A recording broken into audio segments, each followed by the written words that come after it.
Hey there, everyone. Thanks so much for joining me here on Wave Now. I'm Myra Ansari. So we are talking about holiday shopping. If you're doing some Black Friday shopping, maybe doing some shopping online, the deals are already out there. They've been out there. So we're chatting with the Better Business Bureau today with Whitney Atkins about things that you can do to keep yourself safe, yourself physically, yourself financially, all of that, because when you're going out, it can be a little overwhelming. Whitney, thank you so much for chatting with us today. So what are you all kind of warning folks about right now? Sure. So, like you said, Myra, the deals are coming in fast. It's that time of year. If your inbox looks anything like mine, it's probably full of coupons and sales and whatnot. It's an exciting time of year. And it's a time where we know a lot more folks are shopping online, shopping in person, but probably especially shopping online. So we're really warning folks to be cautious when shopping online because because of the time of year, it's a time where we're going to see more scammers trying to separate folks from their hard-earned money via online shopping scams because they know that the number of shoppers has gone way up. So it's a good time for them, unfortunately, to try to scam folks. Do you think a lot of the scams or, taking of your money, whatever it may be, is it happening more in person, more online? Which is easier for folks? Definitely online. Certainly, it can happen in person as well.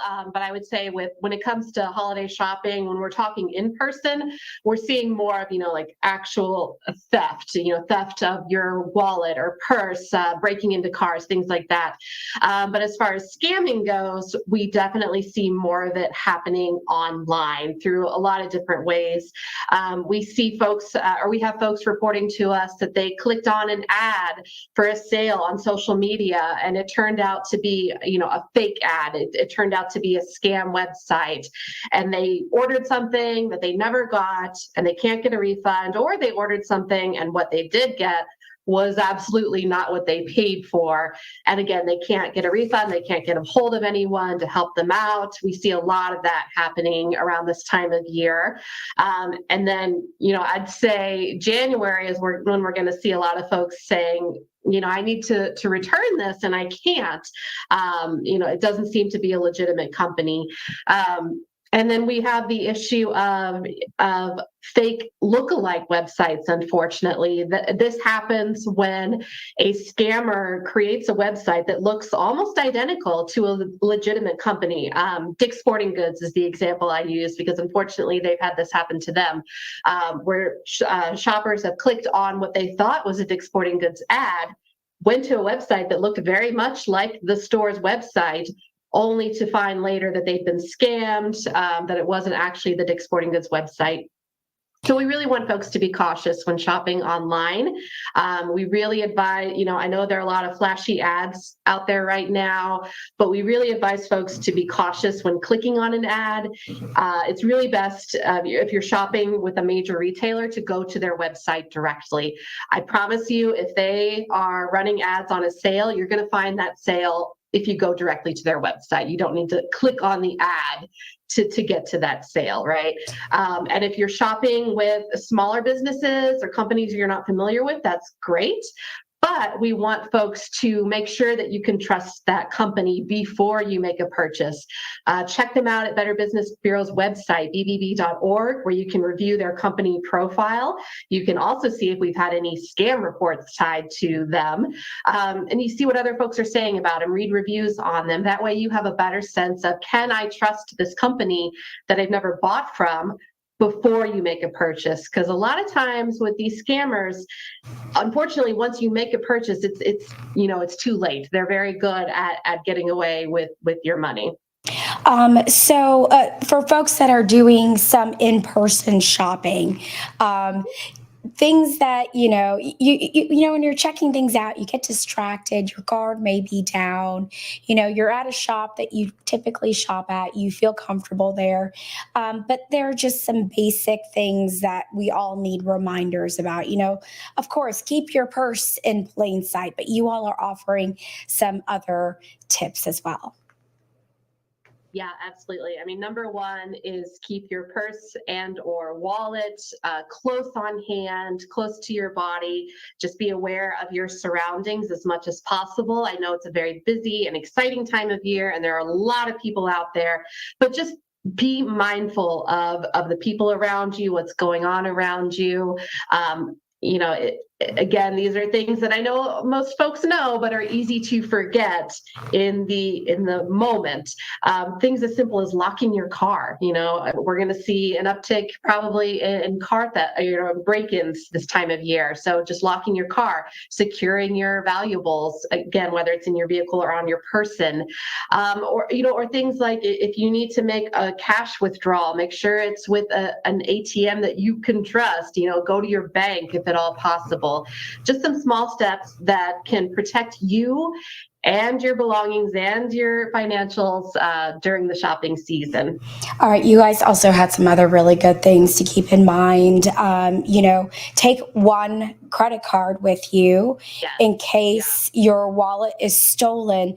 Then you're only having to worry about that one card versus canceling everything and trying to remember how many store credit cards do I have and whatnot. Right. Absolutely. Yeah. It's always, and I'm guilty of this too. We just grab our wallet and go. And you're right. If that wallet or purse were to be stolen and all of your cards were in there, that is a big headache to then have to go and cancel all those cards. So if you can, just take one credit card with you, and really as much as possible, pay with credit card. You know, pretty much any reputable retailer is going to accept credit cards versus, a debit card or cash, because with the credit card, if you need to dispute that charge, you can down the road. It's the most secure form of payment that you can have. If you're shopping with gift cards, sure, that can be great too, especially if you're doing it in person. But you just want to be cautious because, again, if you run into a business that's less than trustworthy, the thing with gift cards is once that money is gone, it's gone. You can't really dispute a gift card purchase, right? It's just gone, unfortunately. Yeah. You also mentioned some other things. Try not to grab more than you can carry. That's big when you're shopping for a lot of people. Right. But that's a really, it can happen. You grabbing all your bags, you accidentally leave your purse behind or your wallet behind, and because you're trying to grab everything. We've got two hands, hopefully, and you're trying to do so much. I know. I mean, guilty, right? I think we all are. If we're shopping in person, we just want to get it all done, get it done quickly. So we're carrying more than we truly can handle or truly can keep an eye on.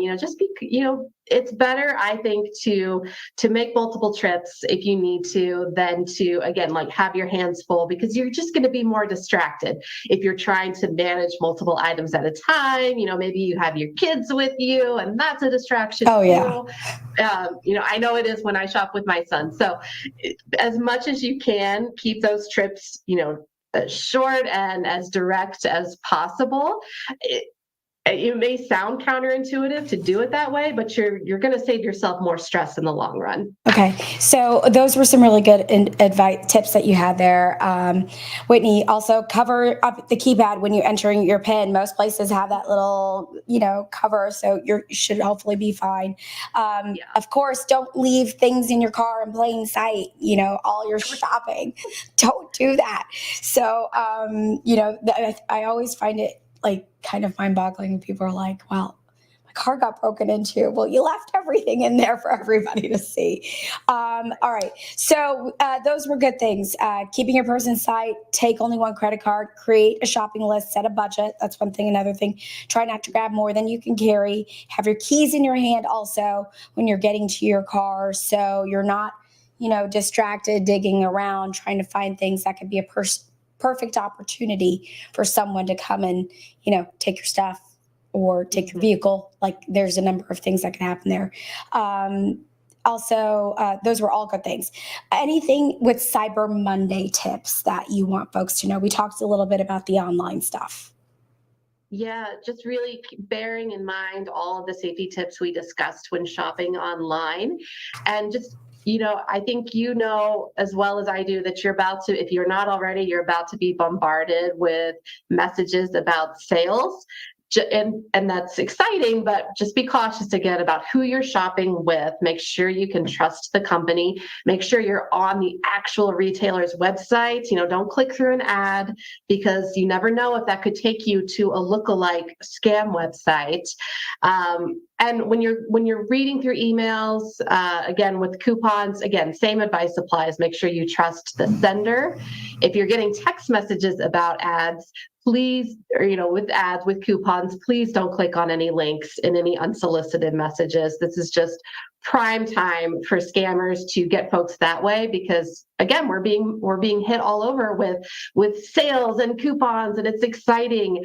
But any unsolicited text, please, if you listen to one thing I say, don't click on the link in that text message. I don't care how legitimate it seems. And this is, kind of related to online shopping. We definitely have seen an uptick in these scam text messages that claim to come from USPS or UPS or other senders. A lot of folks, again, if you're ordering online around this time of year, you're expecting packages, or maybe you're expecting gifts that folks are sending to you.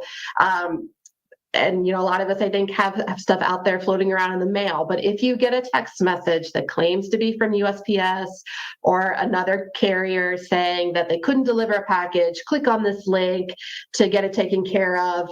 Don't do that. It is a phishing scam. That is not how the actual carriers are going to contact you if there's a problem. If you do suspect that a text message might be legitimate, instead of clicking on a link, contact the post office or UPS or whoever directly, and get help that way. Whitney, I've got those text messages so many times I cannot even begin to tell you. So I'm glad you mentioned that. The last thing I want to ask you is, you all mentioned avoid using public Wi-Fi while viewing sensitive information. Yes. So if you are out shopping, you're like, well, how much money do I got left in my account? And you log on to, I don't know, I'm just throwing it out there, Macy's Wi-Fi or Starbucks Wi-Fi. Why is that dangerous? And what should you do? Is it just kind of using your, forgive me for not knowing, but like mobile data, or just not connecting to a particular public Wi-Fi access? Yeah, the problem with public Wi-Fi access is just that. It's public. So you don't know who else is on that network. It's a great convenient service that a lot of businesses provide for folks. But the downside is, because it's public, a lot of stores that, or Starbucks or whatever, you don't necessarily need a password. It's not like you need to talk to a salesperson to get onto their Wi-Fi. And even if you do, anyone can go and ask for it. So again, you don't know who else is on that Wi-Fi network, and therefore you don't know who else might have access to anything that you are looking up.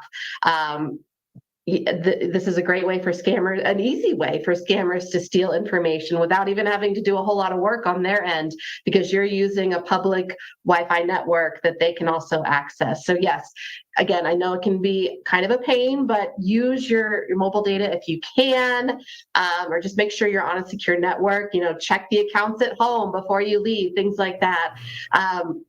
Yes, it can be annoying, but better that than having your information stolen.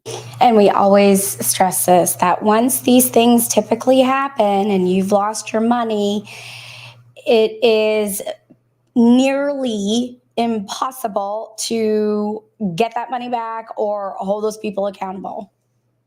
Yeah, unfortunately, a lot of time, especially with online scams, they're very good at what they do, and they are gone pretty much as soon as they get your money. And it can be very hard, like you said, if not impossible, to trace them back to the source, to catch them.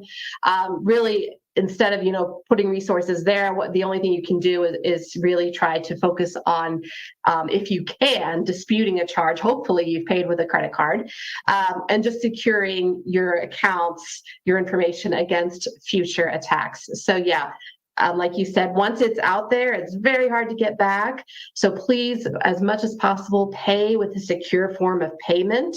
If anyone is insisting that you have to pay with a gift card or another form of payment that isn't secure, take that as a red flag that you may not want to be doing business with them. Any reputable retailer or seller is going to accept major credit cards.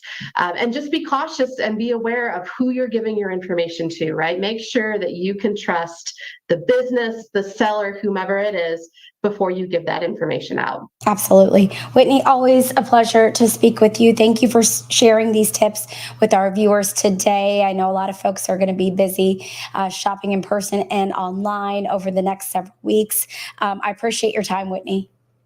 Thank you, Myra. All right, Thank thank you. you. I'm Myra Ansari with Whitney Atkins from the BBB today. Thanks so much for your time. I hope you have a great day.